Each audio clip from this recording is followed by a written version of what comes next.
Virginia's political landscape has been rocked by a controversy just weeks before the 2025 elections.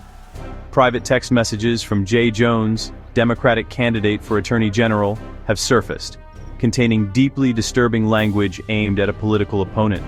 The revelation has shifted the race from policy debates to questions of personal conduct and character. Jones is challenging incumbent Republican Jason Miyares in what was already a heated contest. The texts, made public in early October, offer an unfiltered look at Jones's mindset and have ignited fierce debate statewide. The fallout has been swift, with Republicans condemning Jones and Democrats scrambling to respond. The controversy now overshadows the campaign, raising questions about the boundaries of political rivalry and the standards for public office. As voters prepare to head to the polls, the focus is no longer just on policy, but on the very nature of leadership and decency. The story's impact on the Attorney General race, and possibly the gubernatorial contest, is undeniable. It's a stark reminder: personal actions can have profound public consequences. The controversy centers on texts Jay Jones sent in 2022, targeting then-Republican Speaker Todd Gilbert. In these messages, Jones shockingly wished harm upon Gilbert's children, a line few would ever cross. When challenged, Jones reportedly doubled down, suggesting personal tragedy could serve political goals.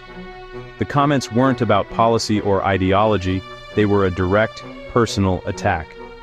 For many Virginians, this language is beyond unacceptable, especially from someone seeking to be the state's top law enforcement officer.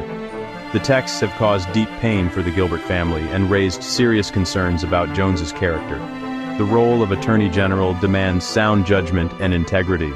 The idea that a candidate could harbor such thoughts, even privately, has shaken public trust.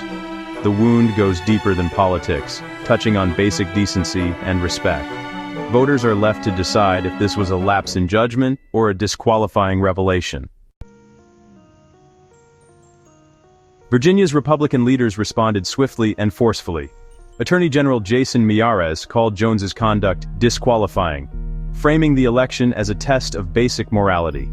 Miyares's open letter challenged voters: if you condone such language, vote for Jones. If not, reject him. Lieutenant Governor Winsome Sears delivered a passionate speech, accusing Jones and Democrats of being consumed by hate. Sears painted Jones's remarks as symptomatic of a dangerous trend in political discourse. She linked the controversy to broader rage politics, warning that such rhetoric can inspire real-world violence. Republican leaders used the moment to rally their base and draw a sharp contrast with their opponents. The controversy became more than a personal failing. It was cast as a threat to the fabric of civil society. The GOP's unified response aimed to make this incident the defining issue of the campaign. The stakes, they argued, are nothing less than the moral direction of Virginia politics. Under intense pressure, Jay Jones issued a public apology, calling his 2022 remarks embarrassing and shameful. He admitted wrongdoing and reached out privately to the Gilbert family to apologize directly. Jones's apology was an attempt to take responsibility and begin repairing the damage. Whether the Gilbert family accepted remains unknown, but the gesture was necessary. Now Jones faces the challenge of convincing voters his words were an isolated mistake, not a reflection of his character. His campaign's future hinges on whether Virginians believe in second chances. The incident highlights the permanence of digital communication. Private words can define a public career. Jones's apology is his only tool to salvage his candidacy.